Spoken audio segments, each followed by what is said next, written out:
be an Arkansas Razorback has been the coolest thing in the world to me. It's been a weird couple days being the only one on the roster.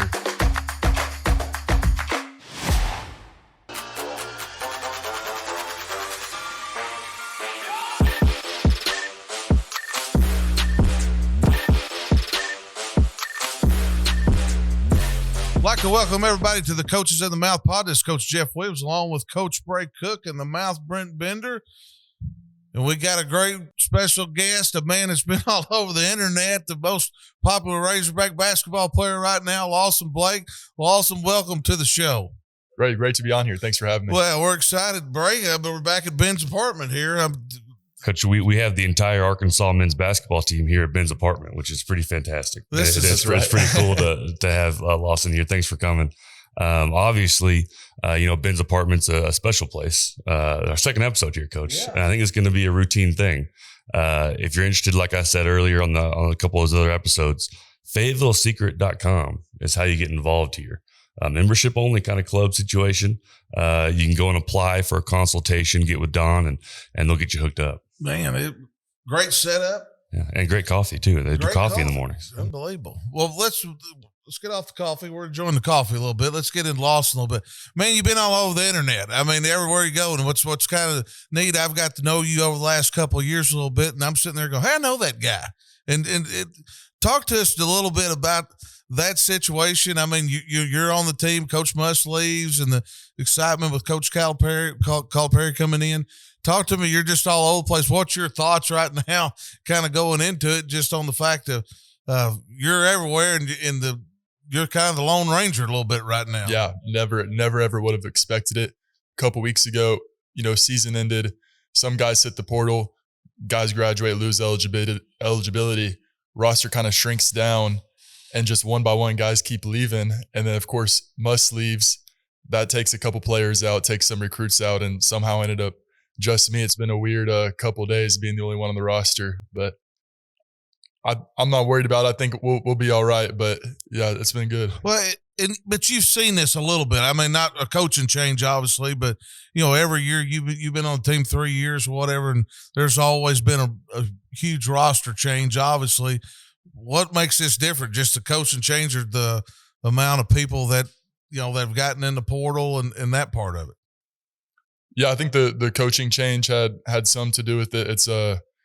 It's different when, usually by now we know kind of all the transfers we're getting, because that's kind of been our whole thing is the portal game. And then now we don't have that aspect of the recruiter bringing those guys in yet.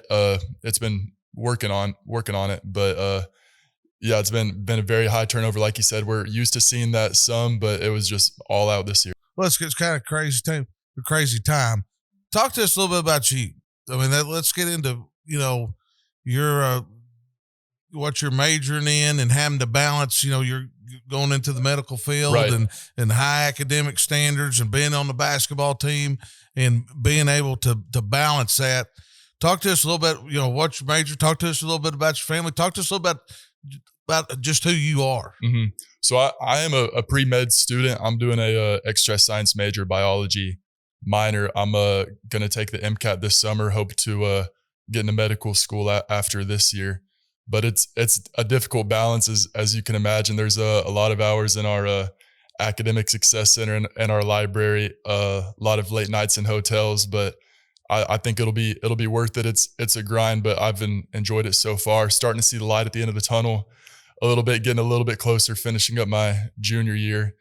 Yeah, it's been good. It's been a lifelong dream of mine to be both the Razorback, and then, of course, I want to go into medicine after.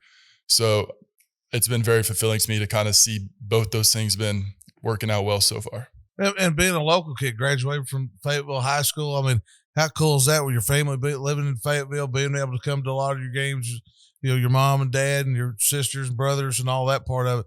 How special it is being from Fayetteville to be a part of the Razorback basketball team in this process and go academically and athletically. How have you enjoyed that process? It's meant everything to me. I mean, I think like a lot of kids in Fayetteville, being a Razorback is your dream. So to have those dreams realized, I feel extremely fortunate. I feel extremely proud and honored to be able to represent the state, represent the town, kind of be the local kid. There's not a ton of Fayetteville recruits that get to come play for the Razorbacks. So it's been a great honor to me to get to do that. And I've enjoyed getting to have my family around. I know nearly all of my teammates they see their families, a couple times a year. They come down when they can, but it's not an everyday type of thing, every game type of thing. So I've been extremely fortunate that I get to be around my family all the time and never feel like I'm too far from home. I can just make the quick drive over, get the home cooked meal whenever I need it. It's been nice. And get your clothes washed also. Exactly. Very important. Go ahead, Brain. But, I hear you on that one. I think it's so undervalued being able to be close to home. I'm from Springdale, played here at Arkansas, and the ability to go home, that really is important. And that's one of the things we talk about, building up athletes here in the state and recruiting the state of Arkansas. That's a huge part of it. But my question for you today is all this stuff going on, all this craziness. In football, season ends, you jump right back into the weight room. You're in off-season conditioning. What does your last couple of weeks look like? Your day to day? Have you been focusing on school or what is that? Yeah, I've been back in the gym. It's nothing organized. It's just kind of going on my own time. I'll be in the weight room for a little bit, get some shots up. There's still GAs around, so yeah, they've been good to me. Getting all the attention now, right? So sure. It's have the GAs in there, been able to get some workouts in, but it's been good. Get to focus on school a little more, be in class a lot more. That's been nice. We travel a lot, obviously, miss a lot of class. It's hard to feel caught up, feel like you really know what's going on, but getting back into my rhythm of just being kind of more of just a student right now. It's been good. Yeah. Is that now, have you met with Coach Calipari or seen him? I know he's probably doing all sorts of stuff. I imagine he'll be at the spring game later. We met briefly before his press conference. It was just a couple of us that he talked to for a couple minutes. He went the next day out to LA. He's been gone for the weekend, so there hasn't been much since then, but we did meet briefly before his announcement. What was that meeting like? What did he talk about?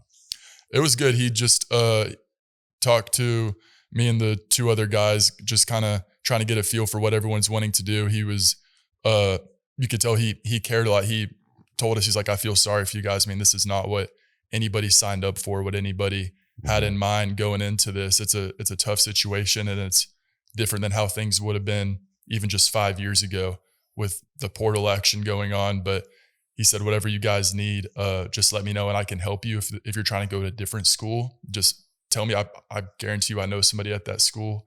So he's been let it known that he's here to help for us. So. Yeah, I think that's huge, having a guy like him come in, and that is, it's a big change. You go to school, you play from us, and I was in a similar situation with Petrino. I was Petrino, and then Bielema comes in, and it's definitely a weird time to be a college athlete during a coaching change. So I hear you, and I feel it, but I think everyone's excited for what's coming down the road. I mean, surely you'll get some new teammates here pretty soon, and y'all get rolling.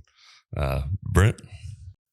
Lawson, I've got to know, what's it like to have John Calipari walk into a room?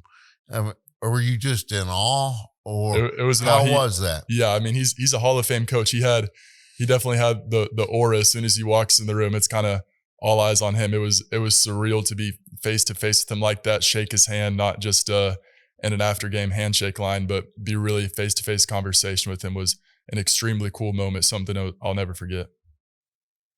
Well, you've got a little background with Kentucky. Let's get into that a little bit. Your grandfather, Larry's dad, your father, big Kentucky fan. You've met Cal as a youngster growing up, and talk to us a little bit about that background, even though you're an Arkansas Razorback through and through, obviously. Talk to us a little bit. You've met this guy. You've kind of followed him as a kid. Talk to us a little bit about your background, a little bit knowing already about Coach Cal and his time at Kentucky. Yeah, so when I was a kid growing up, we didn't live in Fayetteville, so I wasn't born a Razorback necessarily, but my grandpa had grown up a Kentucky fan since he was a kid, raised my dad to be a Kentucky fan, so naturally I kind of fell in line with that, of being all about the Kentucky Wildcats when I was little. And then I'd looked up to Cal a lot, followed all of his teams, been a fan. Like you mentioned, I'd met him a couple of times when I was little. I have probably pictures just every couple years. I would get to see him at some point. So it's been really cool. And then by the time we moved here, I kind of phased into Arkansas. I probably always had a little bit more of a soft spot for Kentucky. But everybody else did. Right. But it's been super neat. It's been a very full circle moment for me to get the opportunity to play for Calipari. Well, talk to us about there's a special story. Your grandfather, who was a passionate Cal fan and Kentucky fan for years, passed away a couple of years ago, right. And y'all are going up to play Kentucky in a huge game, and of course the Arkansas Kentucky rival, and him not being was gone. Talk to us about what his friends did and about that moment. Right. So he was diehard Kentucky fan, as big as a fan as it gets. So then once I began playing for the Razorbacks, it was on the table then that I would get to play in Rupp Arena, run onto the floor in Rupp Arena. And I knew that would have meant the world to him. We were all had it marked down on the calendars. We're looking forward to it for a long time. And then as that date got closer, he had an accident in November. The game was in February. In November, he had his accident. It ultimately took his life away. So he was not there in person to see the game at Kentucky, but his Kentucky friends, they did something cool for him. They got a gold plaque made. It said, this seat is reserved for Larry Blake to watch his grandson, Lawson Blake, play Arkansas versus Kentucky with the date on it. He's watching from his best seat in heaven. So I know he was looking down, smiling on that game from his own seat. It was disappointing. It was not how we imagined it, the way that it would play out, but it was still a very cool moment. Well, I mean, it's just awesome. I mean, I remember your dad telling me that story a little bit, and life doesn't always turn out the way it's going to go down the path we think it is. Talk to us a little bit about this. You're big into FCA and Fellowship of Christian Athletes. I've seen you on a few podcasts.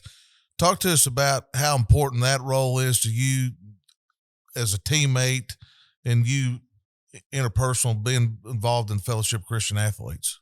Yeah, FCA has been very good to me. That was a place that I could get plugged in right away. I have guys that I meet with, my mentor, Ryan, that I meet with often just in our Jones Center. We wrestle through a lot of things, talking about, just kind of my stressors, what's going on in my life. We get into a lot of scripture. It's been very good. I'll go to our huddles, we call them, where all the student athletes come in.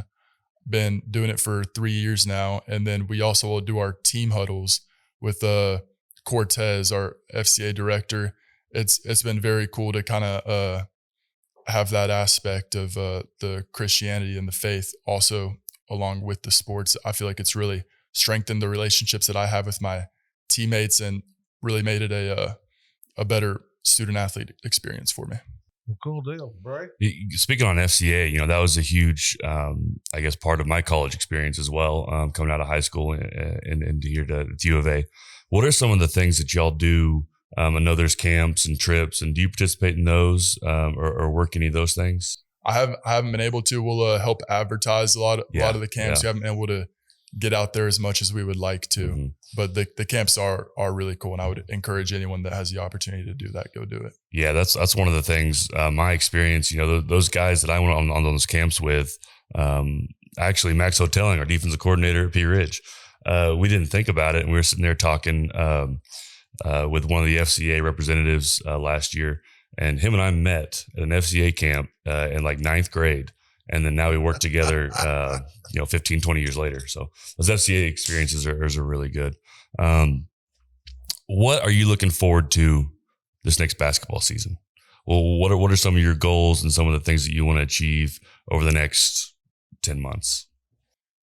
Yeah, I mean, I think there'll be a whole new energy in the gym. I think a lot of people are excited to see what happens. I think expectations are definitely going to be high. Naturally, the goal is always the Final Four run. Mm-hmm.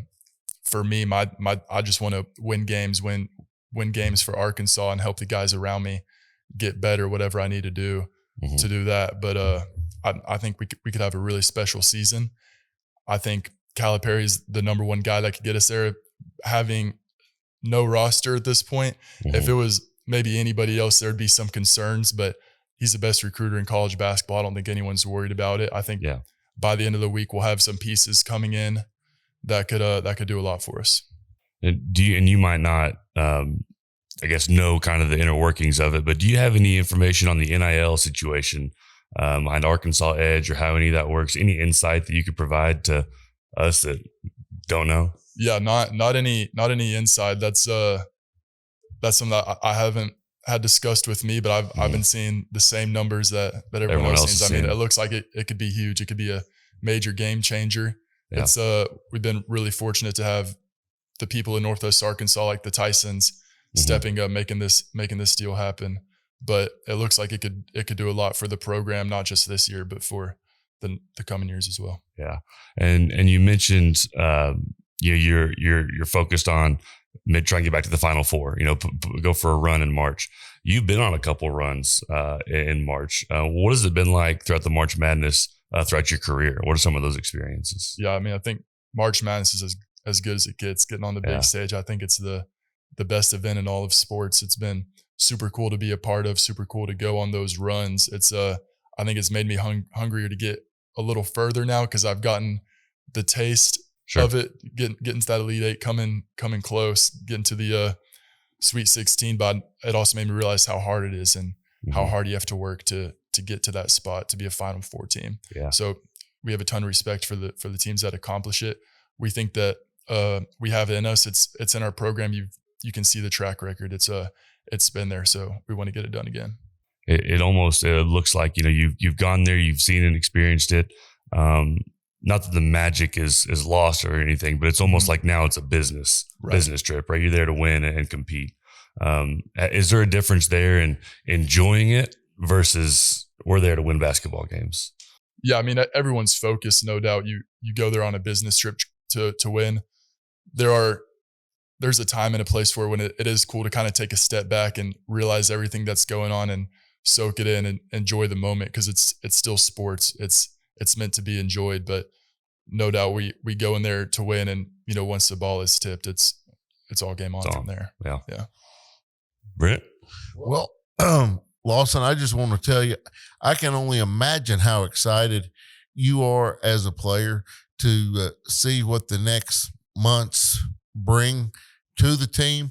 I know as a fan, I can't. It's must listen radio every morning to see what is happening in the world of Razorback basketball. I mean, the past 6 days, we've been the number one trending thing in the United States of America, not in Washington County, but in the United States of America. And I say, let's keep it moving, keep it grooving. This is fantastic for a fan that just shows up on Tuesday and Wednesday and Saturday afternoons for the games. And I love it. I can only imagine the excitement that you're feeling in your body every day as you wake up and prepare for what the next season may bring. Meet the new people that could be coming on the roster. That's fantastic. I would just have to pinch myself if I was getting to live the dream like that. Well, let me ask you this, Lawson, because you probably get this question a little bit. You're a high school player in Fayetteville. You want to go play at the University of Arkansas. There's only so many scholarships. I mean, that's everywhere in America, every sport in America. That walk-on route. Talk to people really how difficult that can be, and your role, the whole part of it. How's that process work? If there's a listener out here that was in your same shoes 4 years ago, that, hey, I want to take a shot at playing at the University of Arkansas or Kentucky or wherever. What's some advice you can give those people and shine a light on that process and that route of walking on in a major college basketball program? Yeah, it's not for everybody, of course. It's not easy. You have to really think about what your goals are and what you want out of your college experience. I didn't come in expecting to bring a ton of on-court value. I kind of understood what the deal was, but I take a ton of pride in my role. I was super happy just to be an Arkansas Razorback. Has been the coolest thing in the world to me. It's a little different, going through practice. It's running scout team every week. learning all those different plays, having a different role in practice, and just focusing as much as I can on making everybody else better, trying to get everybody else ready for those games. It is a lot of hard work. There's not always the same recognition that some other guys get. So it takes a lot of self-motivation, because there are harder days, there are days where you're not going to feel like doing it, but you remember why you started. And I think if you set your mind to it, it's an extremely worthwhile experience. Well, and you filled that role. I mean, like I said, you've blown up on the internet, and like knowing you, what type of person you are and what you've been through and the hard work that you've put in, it's been awesome to see. And we're looking forward to, hopefully seeing you next year out there with, in that part of it. Bray, Brent, what do you guys got? What's your GPA? Hey, this is this against the law? Can we want to talk about that? Yeah, I saw somewhere there's a 4.0. Here's the deal. Fall semester 4.0. I get to go to class 4.0 fall semester. Spring semesters miss about 5 weeks of school. Sure, it'll be A. You stop there. 4.0 is good. they get the A's in the class that don't take attendance. Sure, A's and B's in the classes that do. It's tough to catch up. Some professors are more understanding than others for it, but I feel like when I get to go to class, I can be a good student. Yeah. Well, 4.0 is pretty unbelievable, especially like you said, you're missing class for basketball and all the commitments. So, well, I always started with a 4 point. I always got a 4 point every semester. Oh, yeah. First day of class. Yeah, and after that, it's completely downhill. It's a downhill slope. Completely downhill after that. Yeah. Completely downhill. Well, Lawson, man, we appreciate you coming on, man. And hey, good luck to you. There's a lot of exciting times here with Arkansas Razorback basketball. And appreciate you taking your time on a Saturday morning. And I guess we're all fixing to go over and watch a little football right now. And we're excited about it, but appreciate it. And good luck to you down the road. Thank you. Thanks for having me. This has been great. Well, for Coach Jeff Williams, Coach Bray Cook, and the Mouth Brent Bender, we'll see you next time.